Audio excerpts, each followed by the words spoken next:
Welcome, everybody. It's good to have you with us this evening. And I think before we delve into questions, I wanted to just give a little bit of a sort of context framework for how we got to this decision this past week. As you all know, the announcement to go to a hybrid scenario for Peabody came out on June 30th. And I think, as you also know, or most of you know, the trajectory of the virus is in a very different place today than it was just a month ago, and not for the better. A month ago, when a lot of schools were making the determination as to how they were going to do their instruction for the fall, we looked at the scenario, we looked at the trajectory of the virus, and we made the determination in conjunction with our colleagues at Hopkins that, in fact, it would be, we could do a hybrid scenario, and a great deal of planning went into, how we were going to operationalize that. Of course, along with that, we've always had the online instruction on a parallel track, because we knew that there were students that, even if we were going to have a hybrid scenario, wouldn't be able to get back to campus. Well, all of that changed really less than 2 weeks ago, when it became very clear that the trajectory of the virus in many states around the United States, including many states where we have a lot of students from, was not a good trajectory. And indeed, in Maryland also, there are real challenges in terms of directionally where things are going. So when in looking at all of that, and we, again, in talking with our colleagues at Hopkins, we made the determination, really just, in the last week, obviously, that it was not going to be safe or practical or, desirable for us to, as much as we wanted to come back to campus, we all wanted that. It wasn't going to be the right decision. It wasn't going to be the right thing to do. In terms of protecting the safety of our community and our faculty and our staff and our students. I will also just give you one example of this. So one of the things that changed quite dramatically just in the last week and a half, as you know, we have a lot of faculty that commute. They come from, well, we have some faculty that commute from as far away as Europe. But indeed, we have many faculty that commute up and down the East Coast, Northeast. And one of the things that's happened in the last week is a lot of states have put quarantines into effect, so that you can't go freely back and forth. So for those faculty that would not be able to even commute because of the quarantine and going back to their home state, that's an example of one of the things that has changed substantially in the last week to 10 days. So all of this, led to, after thinking about this really, thinking about it deeply and really giving it careful consideration, we came to the conclusion that the best thing for Peabody would be for us to move to online exclusively. And we are, and I said this before in terms of, those students that were going to be online anyway, in the last 4 to 6 weeks, we are committed to providing, a top-notch experience, and I believe we will do that. There's been, as we were developing the hybrid scenario, a great deal of work was going into the online teaching over the summer, by our faculty and our staff. Investments in technology to be ready for that, because we knew that, that in fact, much of the program was going to continue to be online anyway, all of the classroom activities, and that, as we indicated in that message on June 30th, we were, clear in saying that all of that could change, and indeed it did. So, it was a hard decision, but absolutely the right decision, and for us. And I think, the most important thing for our time tonight is for us to get to your questions and your concerns and all the things that I know you're eager to talk about and it ranges from the academic experience to tuition. So I think with that, I just want to say, let's open it up and start to take questions. Dean Bronstein, can we start with some introductions? People want to know who is on the panel. Oh, I thought that people, okay, yeah, we can do that. Let's do that. Why don't you start, Deb? Okay, great. Hi, everybody. I'm Deb Gould. I'm the Director of Student Affairs. Paul. I'm Paul Matthews. I'm the Associate Dean for Academic Affairs. Sarah. Hi, I'm Sarah Hoover. I'm Associate Dean for Innovation, Interdisciplinary Partnerships, and Community Initiatives. Chris. Hi friends, Chris Ambrose. I use to pronounce he, him, and his. Assistant Director of Student Engagement and Involvement. Abra. Hi, Abra Bush, Senior Associate Dean. Townsend. Hi, Townsend Plant, Associate Dean for Enrollment and Student Life. Joe. Joe Rooney, Associate Dean for Finance and Administration. Courtney. Hey, Courtney Rowe, Associate Dean for External Relations. Andrew. Hi, Andrew Kipe, Director of Concert and Ensemble Operations. Celeste. Hello, I'm Celeste Franklin. I'm the Director of Student Financial Aid. Theron. Hi there, I'm Theron Feist. I'm the IT Director for Peabody. Suresh. Hey all, I'm Suresh. I'm part of the technology team here at Peabody. Last but not least, Sarah. Hi, I'm Sarah. I'm a Student Affairs Coordinator. Okay, so I think we got everybody.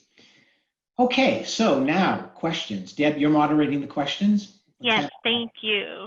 So I'll be moderating questions. I'm going to try to consolidate similar questions so we can get as many answered in the short time we have. We will be ending this promptly at 8:15, so let's get going. I see several questions related to the increase in tuition.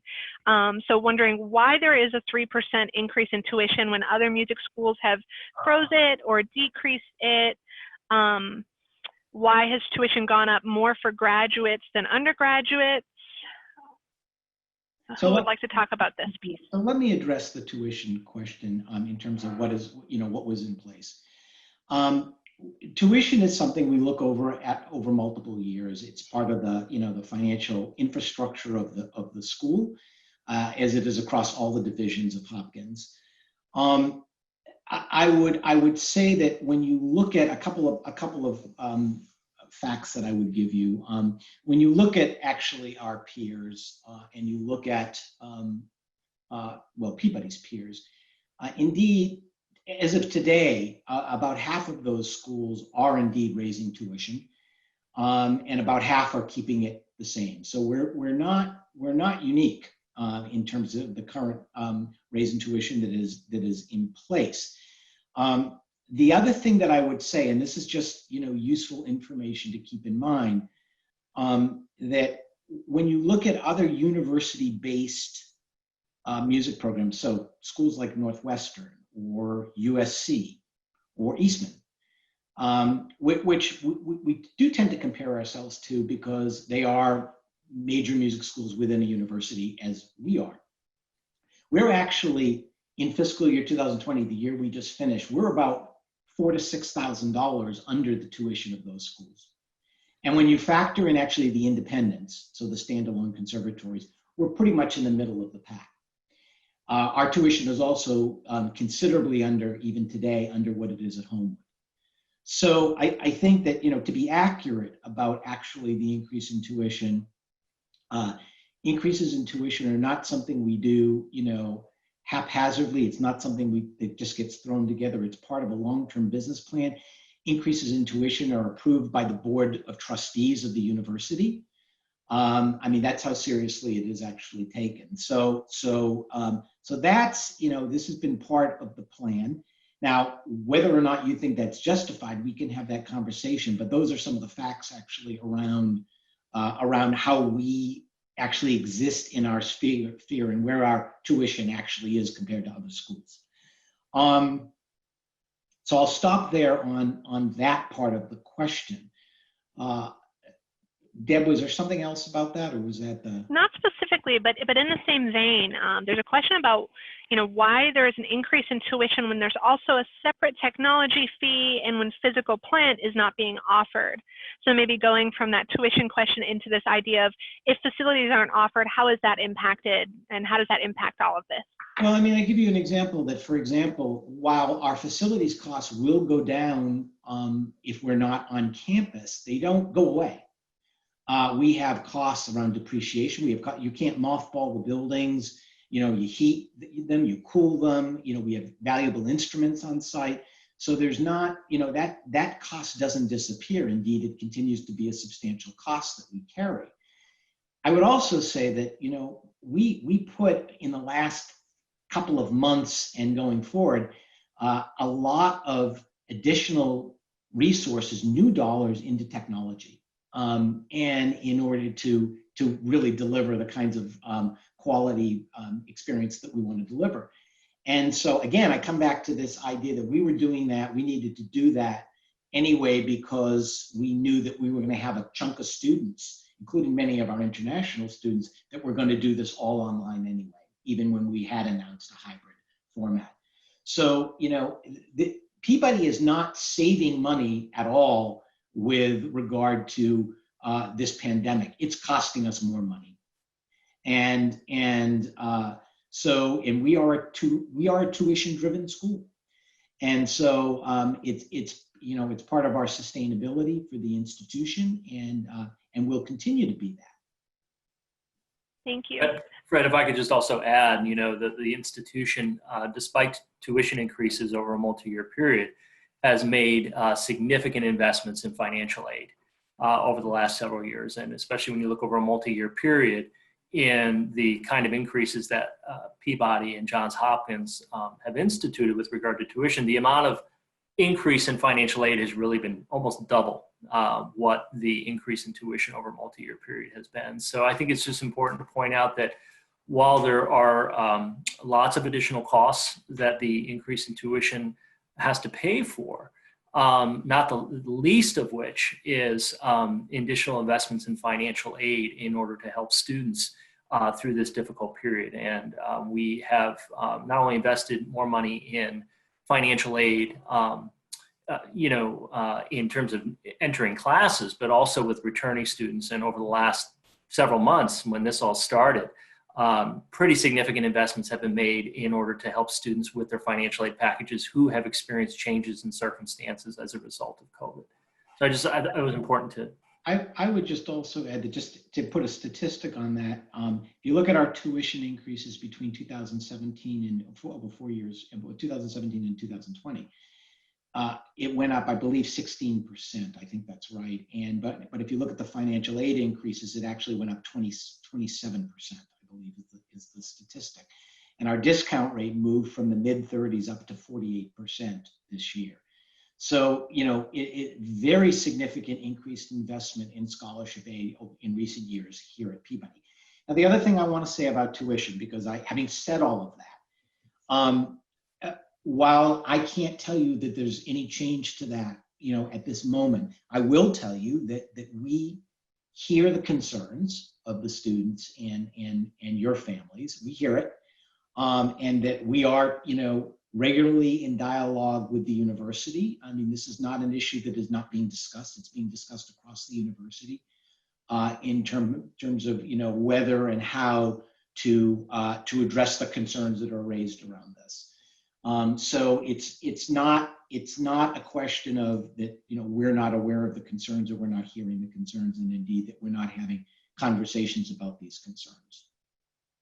Thank you. And on that same point, students are still asking, can you speak to the difference in the tuition increase between the undergrad cost and the grad cost, the 3 to 5% difference? There isn't a difference. There's not a difference, so it's the same. Can you clarify on the tuition increase and what it is? Because the thought here is that there's a 3% for undergrads and a 5% for grad students. No, it's 5% tuition increase.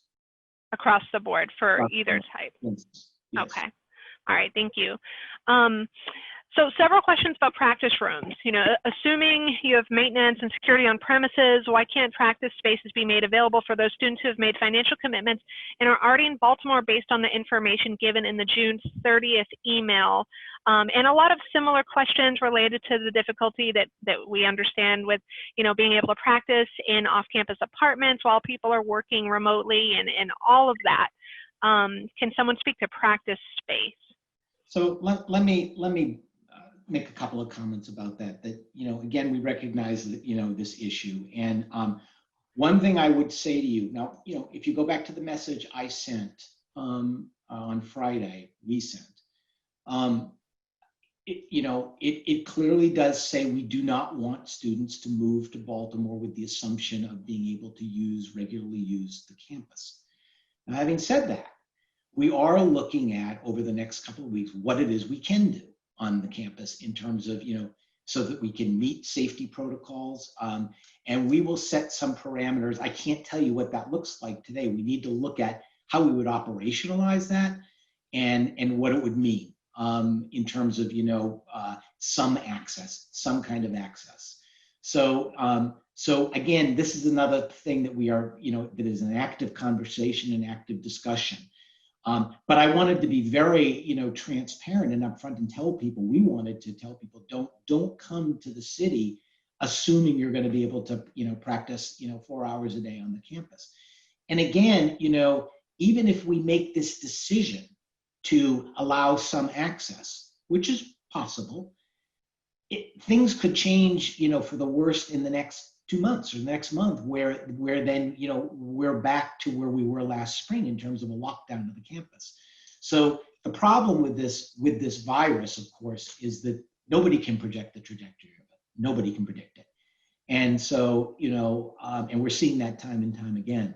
So that even if we do decide to open up the campus for some components in some way, that is going to be subject to what happens with, you know, with the virus and its impact on safety protocols. Thank you. Okay. Have the CARES Act grants been dispersed yet? And if yes, who did they reach and what percentage of the Peabody population was covered? Celeste, would you like to talk about the CARES grant? Sure. So the answer is mostly yes. We actually have some folks out there who haven't acknowledged their award, so we're hoping that they accept it. Almost 1/3 of our student population has qualified for it. So there is criteria like being a domestic student with a FAFSA and unmet needs. So after kind of looking at all those elements, we were able to determine a good chunk of our student population that could benefit from it. Thank you, Celeste. Peabody got, I believe, if I'm right about this, $160,000 of CARES money, and that is being distributed. Correct. Yeah. Yes. And Celeste, if I could keep you for a moment for another question, talking a little bit about how work-study grants are determined. How does that work? Yeah, so on the FAFSA, there's a question that literally asks, are you interested in federal work study? So if someone clicks yes, then if they have unmet need, they are packaged with the award. Given that we are in a pandemic, we understand that some work study positions aren't going to be done in the way that they initially were requested. So if the position can be converted to a remote type of work, then we're more than happy to accommodate those requests and move, you know, students over accordingly. Thank you. Okay. Why is Peabody's Form 990 not freely available online as per federal guidelines? Because Peabody doesn't have its own 990. Peabody is part of the university. The university has a 990. The individual divisions do not have individual 990s. We're not a separate independent institution. Thank you. Will our scholarships be affected if we choose to take a gap year? Dean Matthews, do you want to touch on that? Scholarships will not be impacted by students taking a leave of absence. We guarantee the scholarship for up to 1 year. Now, that's not necessarily true for students who have graduate assistantship. We can't really assure the graduate assistantship will stay in place because, frankly, we'll need somebody to do the work. But the scholarship, institutional aid money, will be in place when a student returns. And just to piggyback off of that, if someone has done a FAFSA for federal or state aid, they would have to do another application if they choose to defer this school year. So another form would be required for them to qualify for any federal or state aid again. Thank you. Okay. Following the statement sent out on June 30th, many students began looking for and signing leases in the Baltimore area. What plan, if any, is there to help those students who are now stuck with a binding contract?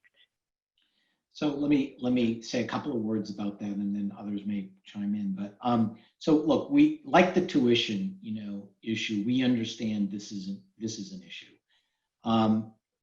We also know, as is the case with Homewood, we know that students, we're gonna get a chunk of students probably that come to Baltimore anyway that live off campus or are already here.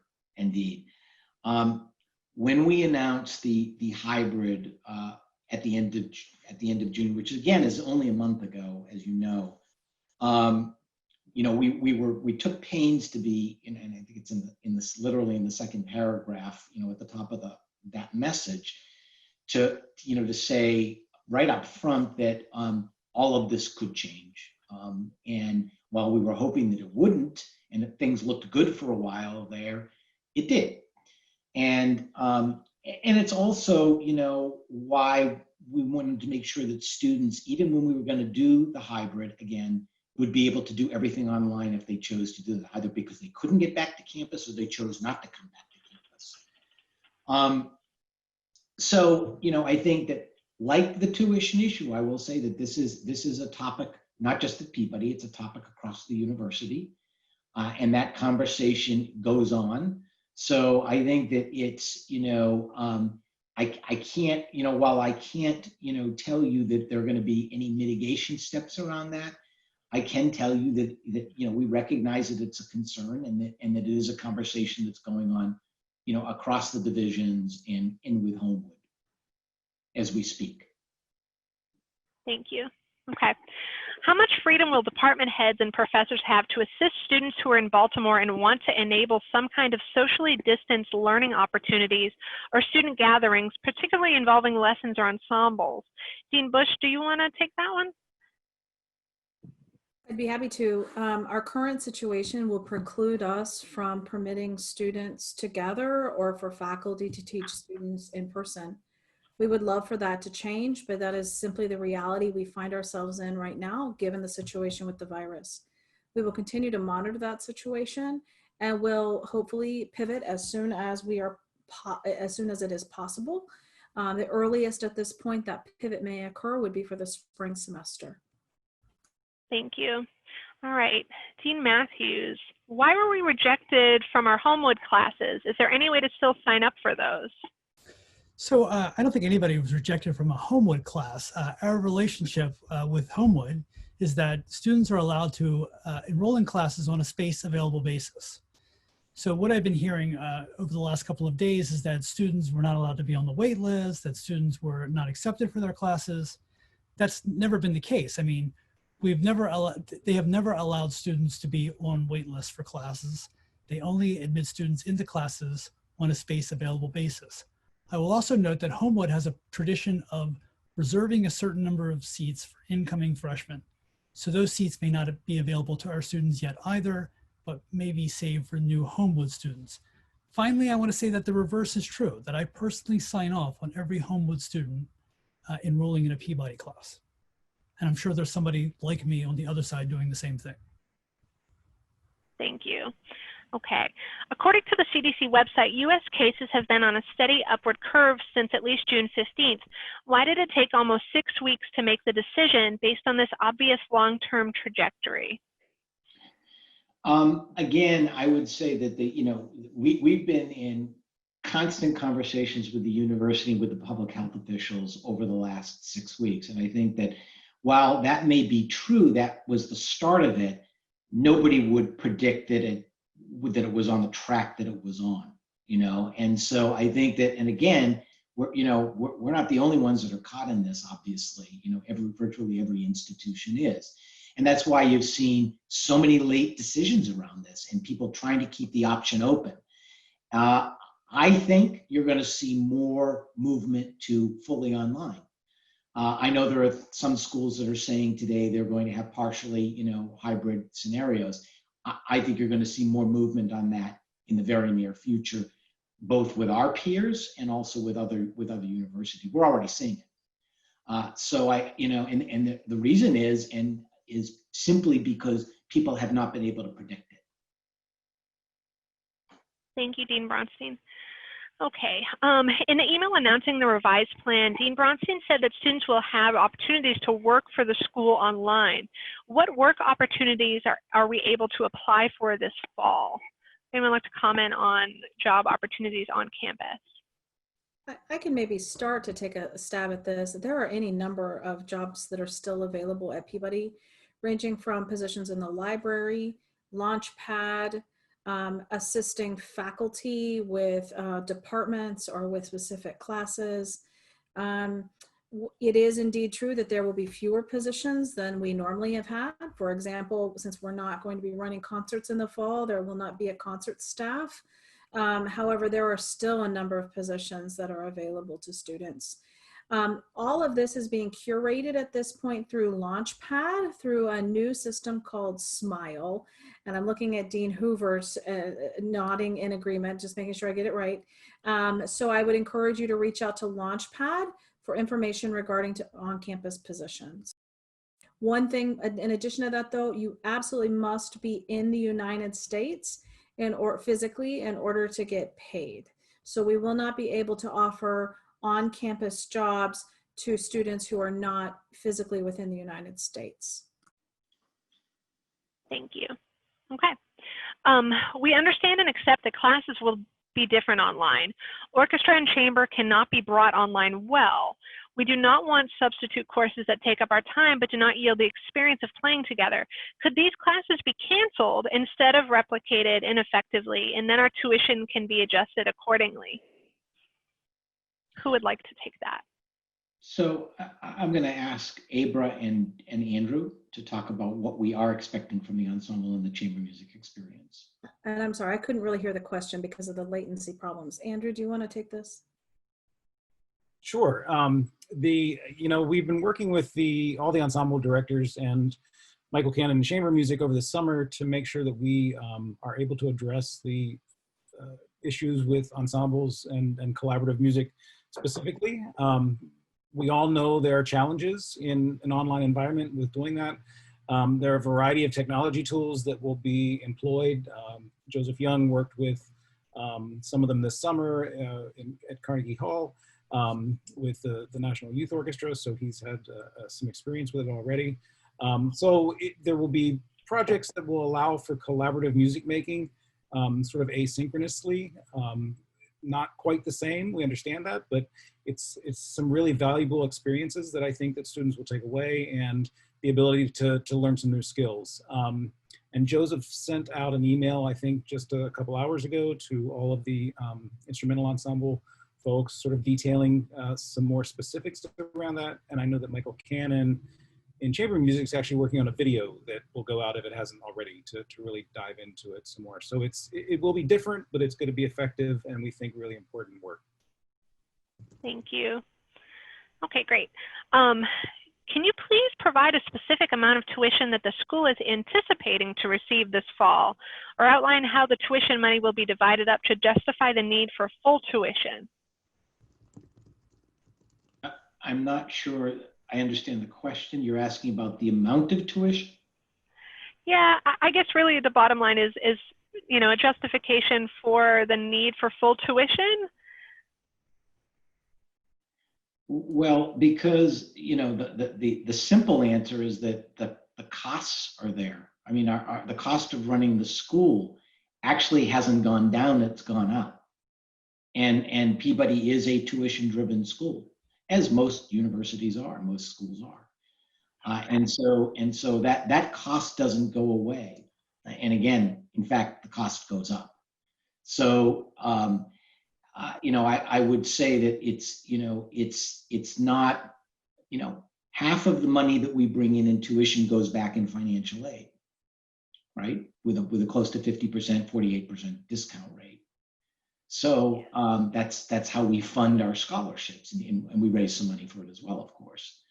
But it's not like Peabody has been on a financial plan over the last several years to continue to, shore up the financial strength of the institution. Like all schools like this, it's not, you never have enough resources. It's just it's a fundamental fact of the arts world, whether you're talking about an orchestra, you're talking about a music school. And so, I think that there is one of the things you'll learn that in this profession, any institution you're ever around is, there are no margins literally, in institutions like ours. So, so we don't have that, we don't have that flexibility. Now, again, having said that, we understand that this is an extraordinary time. And so we've tried to address that, by making additional financial aid resources available, by making additional grants available. And we're going to continue to do that. And I think I had mentioned, or maybe it was in the last session we've Peabody has, since this spring, put, I think it's around $400,000 of additional grant or aid, towards students in need, for various things. So, we want to be responsive to this. And again, I think the larger question about the actual tuition increases is not just a Peabody issue. It is a university-wide issue. It's an issue that the Board of Trustees deals with. So, as I said, those conversations, we are having conversations about, whether or how to address those concerns. Thank you. And we have a few more questions related to financial type questions and staffing. So one person asked, let's say tuition is reduced, whose paycheck is getting cut? Faculty, administration, staff, or all? And then there's another question asking about staffing and the staffing changes that occurred last week. Would someone be able to speak to that? Maybe Joe Rooney? Yeah, let me just say something before, and then I hand it over to Joe. I will say that yes, indeed, there were some positions that were consolidated and eliminated, and Peabody has, we have been, again, part of being responsible in how you run an institution is to sometimes have to make very difficult decisions, and that was an example of a very difficult decision. I will say that I think one of the things that Peabody does a very good job of is we put our money, we put our resources into what I call the product. We put our resources into our student scholarships. We put our resources into our faculty, into instruction. I mean, that is, and to staff to run the school. That's where all our costs are, really, virtually all, the vast majority of our costs are people costs. And so when you ask the question, what would happen if we cut tuition? Well, that would create, more pressure on the budget that has to be solved in some way. I can't tell you today what that would look like, but I can tell you it would have to be solved in some way. Thank you. Do students need to attend a live stream session for classes, or can they watch the recording? And what kind of resource does the school and staff provide to the students to make sure they are on track with their study? It is very easy to be distracted while online. Dean Matthews, do you want to talk about this one? So a couple of questions there. First of all, it is true that the discussion sessions of the classes will be recorded and posted within Blackboard for students to view at a later time. How are we going to sort of track student progress through classes? Well, I mean, we've been doing it for some time with things like Starfish and just regular communications. My office meets with Deb's office every week to talk about student progress and to sort of, basically case conference. Would students seem like they need an extra hand or need some intervention this week? Now, the specific piece about keeping students from being distracted online, I think we probably all wrestle with that problem to some degree. Okay, thank you. Another question is asking, is there some line-by-line breakdown of tuition? And if not, why not? There's a couple other questions, looking for more transparency over spending. Is there any resources that we can point people to in that vein? Joe? Yeah, I would say at a very high level, I would reiterate what Fred said about being tuition driven on the revenue side. And over half of our expense side is really scholarship and faculty. And beyond that, major expenses of the facilities and IT and the sort of areas you'd expect. I can do, you know,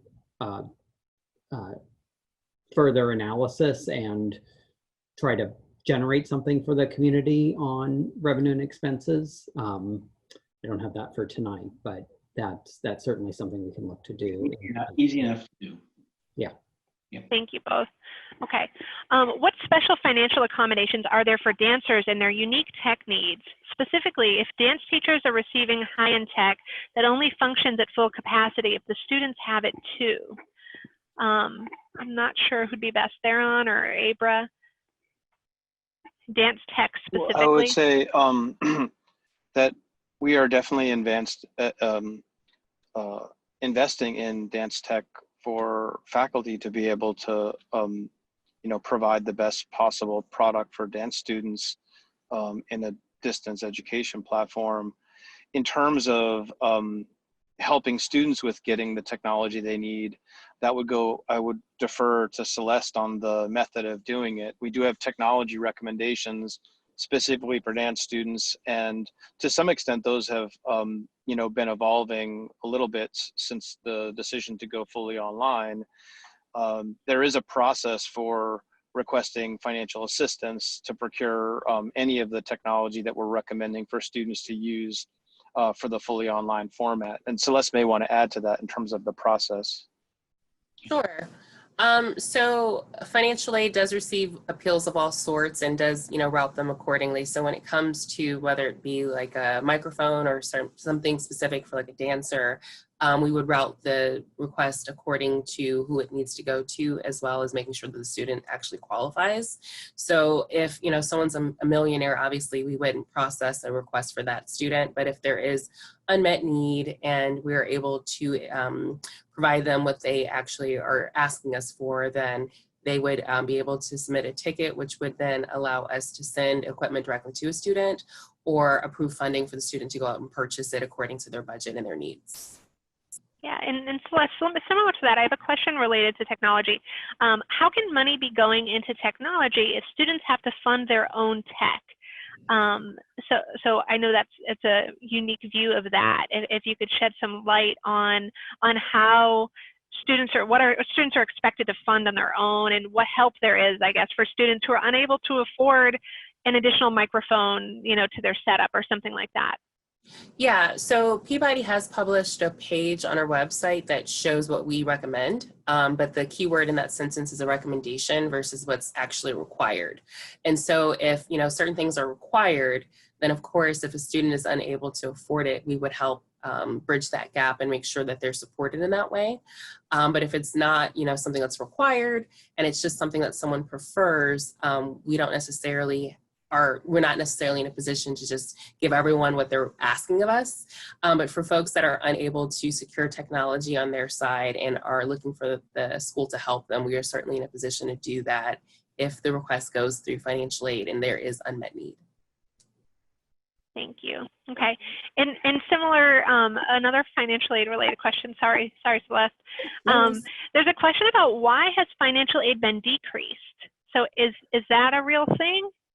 It's not a real thing. We actually are participating in the CARES Act, so it's been increased. So it's possible that the students, you know, FAFSA doesn't make them eligible for as much as what they qualified in the past. So their particular package might look differently, but the budget overall for financial aid hasn't been cut. Okay. All right. So if there is a student who has a concern specifically to that, they can always reach out and find out what's happening. Yeah, but overall, it has not happened. Yeah, exactly. And there's a number of aid packages that are incomplete. You know, if students have been selected for verification and they haven't done their paperwork, we haven't posted any federal aid on that account because we're not allowed to per Title IV. And so again, it's important to make sure that, you know, if it's a specific package that we're looking as to what has changed. But if it's a generic question about the program itself, we haven't cut funds for the financial aid budget. Thank you. Okay. Question, why weren't we considered in the decision process? I made plans based on the initial fall plans that were sent out, and I would prefer that we have hybrid classes. This is who wants to be online, can be online. Is there a way to revisit this? I've lost way too much to go online after you stated we were doing hybrid. No, we're not in a position to revisit it. Look, I wish I could say we were. I wish I could say that, things looked good in terms of the environment out there, that we could, we didn't have to make this determination. This determination was not taken lightly. It was after really serious consideration and many conversations. But it's an incredibly complicated issue because it has to do with public health and safety, and specifically how our school operates and points of exposure for people. And so when you put all of that together, and again, you come back to the trajectory of the virus and the unpredictability of the virus, we made the best decision we could make for Peabody. And it's not something that, people can vote on, frankly. It's just, you can't make a decision like that on that basis. Thank you. All right, we are being told that lots of work has been done on online classes. However, nobody is able to tell us anything specific that has been done to correct the numerous problems students experienced last semester. What exactly has been done? Could someone speak to some of the changes in online instruction for the fall? I'd be happy to, actually. The academic faculty have participated in 6 weeks of coursework, essentially, in order to get them up to speed and better prepare them for remote teaching that involve a lot of asynchronous pedagogical techniques, a lot of information about different kinds of equipment and software and technology in general to support their teaching. In some, over 1,200 hours have been devoted to that study over the course of the last 6 weeks. In addition to that, there have been a number of applied faculty workshops, and those will continue through August in order to help assist faculty with training on a variety of software and apps to help with instruction. In addition, Peabody hosted a summer lunch and learn series where we had over 5,000 attendees, in which Peabody really was the leader in terms of teaching and learning in a remote format for the music community across the world. We have done a tremendous amount, and your faculty have worked all summer in order to be much better prepared than they were in the situation in which we had 10 days to pivot remotely. They have done the work, and they're excited to get back in the classroom and excited to work with all of you and to really exercise these new tools that they have.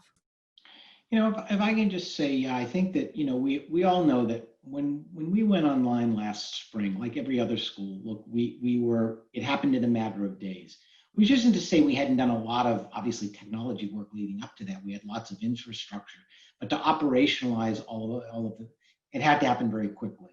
Obviously, and so, and not perfectly. And I think that, we've had a lot more time, and this isn't to say it's going to be perfect, but we've had a lot more time to, to consider how to best deliver this and how to get the most out of it, actually. And so I think, to Abra's point, I think that, there's been a tremendous amount of really great work that's been done to make that possible. Thank you.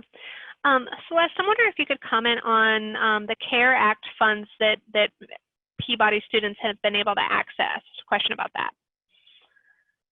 Sure. So there are certain criteria, our data elements that are reviewed in order to make sure that students qualify for the CARES Act. So Hopkins did participate in the program, and the criteria is basically having a valid FAFSA, unmet need, being enrolled full-time, and reviewing all the different categories. We were able to award about 130 students funding. So we actually still have a couple awards out there that are still pending, so please check your emails to make sure that if we're trying to give you money that you actually acknowledge and accept the forms.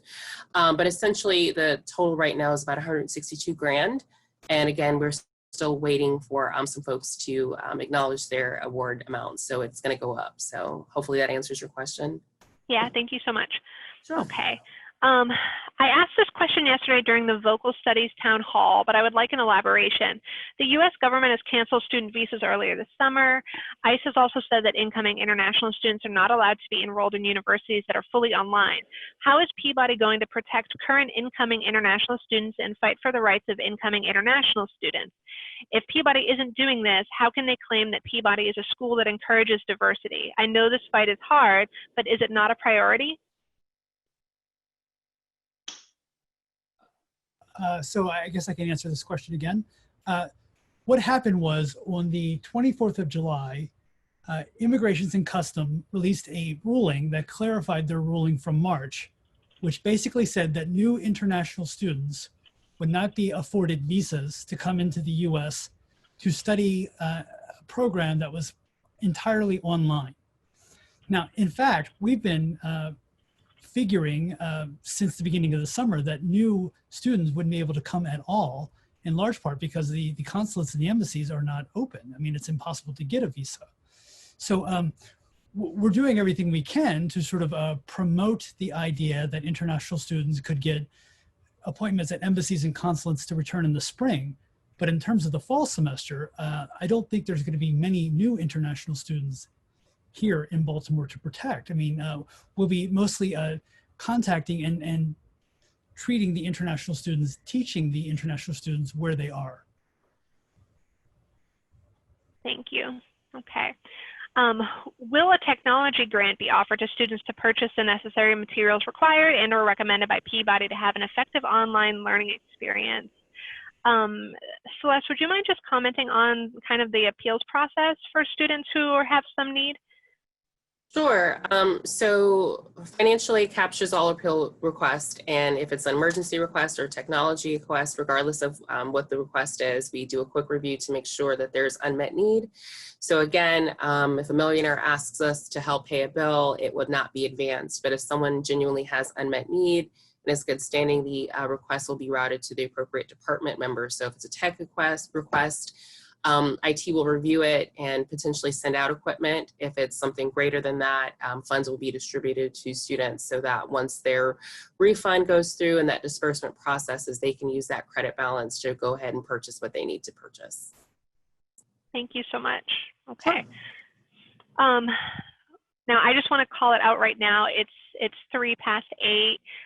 We don't have a lot of time left and we still have around 163 questions, so I'm trying to get through them, but I will save the unanswered questions. And as long as I have a name attached with them, I'll reach out to you individually and get the other ones answered in some way, shape, or form, and get answers out to you. All right. Someone is asking, is there any update on those of us whose financial situations change? When will they find out about their financial aid petition? Yeah, so appeals usually take 10 days to get reviewed depending on who they get escalated to. I think it's important to be realistic with how Peabody can and cannot help. If someone's asking for $40,000 present day, which a lot of people have, that request unfortunately will more than likely not get approved. And so I think that it's important to be reasonable with requests because we are interested in helping people, but obviously are limited as to what that help looks like. And so it's important to look at each case as it comes up. Some folks qualify for loans, some folks qualify for grants, some folks qualify for scholarships, but ultimately making sure that the requests have time to get reviewed. So if you send something that morning, you won't have an update by that afternoon, I can guarantee it. But also understanding where it's going to get reviewed and processed by. So again, some IT things aren't handled by financial aid. So it's not necessarily that someone didn't review it, it's just that it will take time to get through the right department's hands in order to process the request. So most of the time, if someone just simply follows up, there will be, obviously a communication sent back to provide a status update. So if there are folks out there that have outstanding requests, by all means, send an email. But again, if the request is still, can you pay for everything? It's probably going to be denied. So I do want to just kind of, let folks know that it's not that we're trying to be mean. It's just we don't have, you know, that much for everyone. So hopefully that answers the question. Thank you, Celeste. Sure. Not questioning whether or not the tuition increase was justified, it's just extremely poor timing, so not sure who made the decision. Also, isn't that why colleges and universities have endowment funds? Otherwise, what are they for, as this is a crisis? And employment opportunities are limited as well. So I just think if someone could kind of comment, one, on, you know, employment and who students should be talking to find out what jobs might be available in the fall, to this idea of endowment. There's a couple questions related to why aren't we using an endowment fund? Is there someone that can speak to that?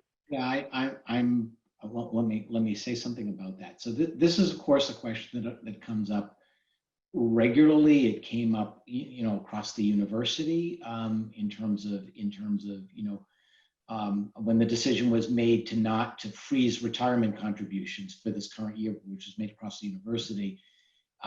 This question came up, you know, why can't the university use additional endowment resources to do this? Well, largely it's because part of the reason is endowments are restricted and for specific purposes, and they're not just for general use. Secondly, endowments are you know, institutions tend to be very cognizant of you know, what's called the draw on an endowment, which is a percentage of the endowment that you take every year.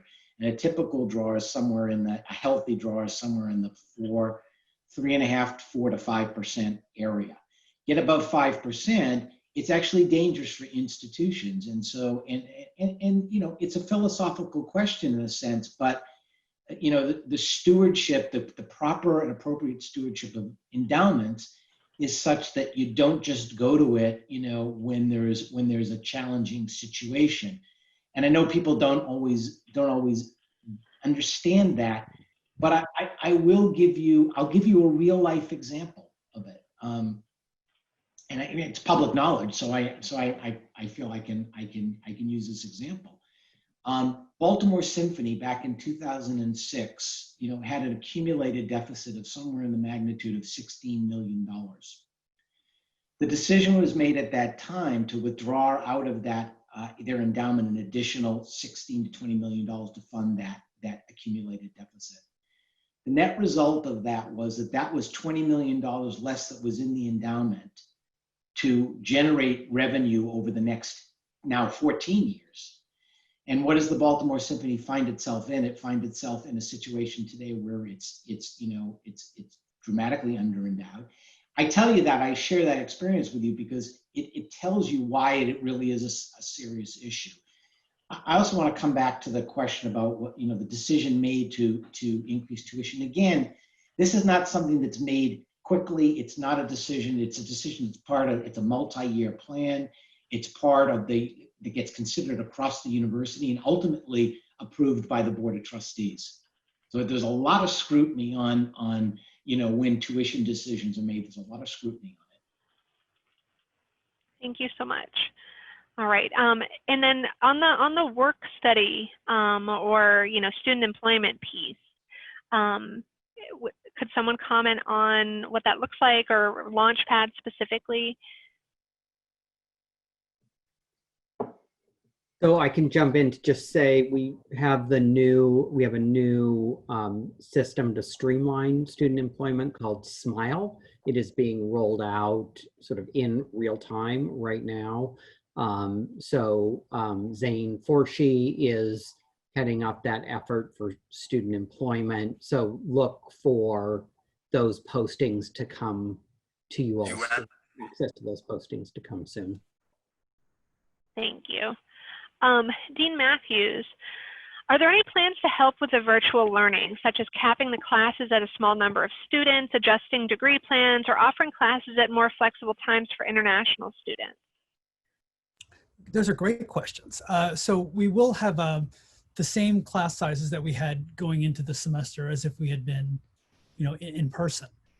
Those class sizes are small. I mean, for music theory classes, we try to cap the classes at 15. For liberal arts classes, we try to go really no higher than 20, 21. I say this with some trepidation with my bosses hearing all this, but we do try to keep those class sizes quite small. So I don't think they can go much smaller than that. In terms of changing the degree programs, we really are trying to commit to not waiving any requirements, but doing everything we can to shuffle things around, maybe defer some things to later semesters, but to not actually remove anything that's part and parcel of the education. I mean, the thinking is that if we could cut classes now, why couldn't we cut classes some other time? The classes must be useless if we can cut them. And I don't think the classes and requirements are useless. I think they're part of the education. Thank you. All right, we have 5 minutes remaining. I'm going to try to get some of these answered. Could you explain the student technology and activities fee on our billing information? It is $350. What is this $350 being used for?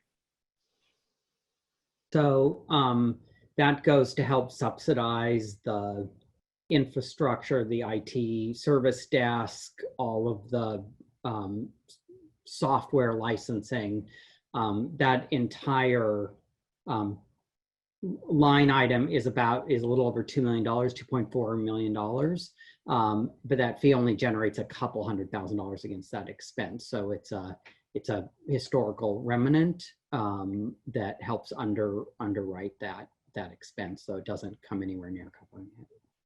It also goes towards academic technologies, and just to mention that some of the resources that went to faculty this summer, those are a direct result of some of that, to actually prepare faculty and provide them with the kind of professional development and in some cases tools and access to resources that are going to ultimately serve the students. Thank you. When coronavirus is over, how will you plan to slowly get back on track with everything in regards with the Peabody campus, apartments, performance, orchestra, and recitals? Yeah, I mean, so that's a great question, and I think that, you know, our hope is, look, we would love to be able to say we're going to be back in the spring full bore. You know, we can't say that today because, again, nobody can predict what's going to happen with this. Nobody knows the trajectory of this thing this fall. I will say this, that we've done a lot of, I think I mentioned this earlier, a tremendous amount of work has been done to prepare to move to, you know, to begin to move people back to campus. So I would imagine there'll be some kind of in-between step where that starts to happen, and then we, will we be back up, everybody on campus all together? That's, it's hard to say when that's going to be. I don't think anybody could predict that right now. Thank you. Okay. Are students able to take a single semester leave? And if so, would it be possible for the student to graduate a single semester later than originally planned? Or would they have to graduate an entire year later? Dean Matthews, do you want to comment on that one? So it is possible to take a 1 semester leave of absence, but that time is not clock time towards completing the degree. So that time would have to be made up when the student returned. Thank you. All right. If 2 to 5 Peabody students are quarantining together or are able to rehearse in a socially distanced manner, will we be able to share recordings or live streams of our collaborations? I'm specifically interested in whether small chamber groups will be able to virtually share music with the Baltimore community. So, Abra, do you want to? I think that this is a moment for all of us to take stock of how we're being careful ourselves and how we're caring for others. What I will say is Johns Hopkins Medicine would advise all of you to wear masks, be socially distanced appropriately, and wash your hands at all times. If you are quarantining with another student, I'm not going to stop you from playing music together. On the other hand, what I will say is that I would really recommend that you follow the guidelines that we had in place as of June, as you are thinking about getting back together or working with one another. These are really delicate times, and people are getting very, very sick. We've had a number of people within our own community, whether it be their parents or their siblings or their friends, who have died from this awful, awful pandemic. Our goal here is for all of you and all of us to stay safe, and truly to make sure that we are still able to do the things we need to do for your education, and to make sure that it's as extraordinary as it possibly can be. A Johns Hopkins education is a valuable education, and it will be just as valuable, although different, than what you may have envisioned when you came to college. But this is a very different world in which we are living right now. And that world is not going to go back to the world we knew 5 months ago. It just simply will not. And so I encourage all of you to make sure that you're staying safe and staying healthy and doing what it takes to ensure that this pandemic is not further spread, which will further delay the onslaught of any time we can possibly, or the further delay us getting back onto campus. You know, I would just add that I think that, you know, and emphasize that I think this, I hope that students will see this as an opportunity, and Ibra alluded to this, to really think beyond the traditional boundaries of what it means to be a performing musician or a dancer, and how that art gets communicated to people. And I'm not just saying it because we're in this pandemic, I'm saying it because it's been changing anyway. And I think that, you know, and I'm not going to sit here and tell you there aren't going to be orchestras, but I think that things are going to be different. I think that, you know, when you look at the trajectory of you know, how people attend concerts over the last 10, 15, 20 years, and then you look at the reality of this kind of an impact on that, and the lack of a younger audience to step in where there was an older audience, all of this tells me that I think that, you know, the demands on performing artists are going to be different. Some things may be similar, some things may be very different. And so I think I would encourage you to see this as an opportunity to explore what that looks like, you know, and to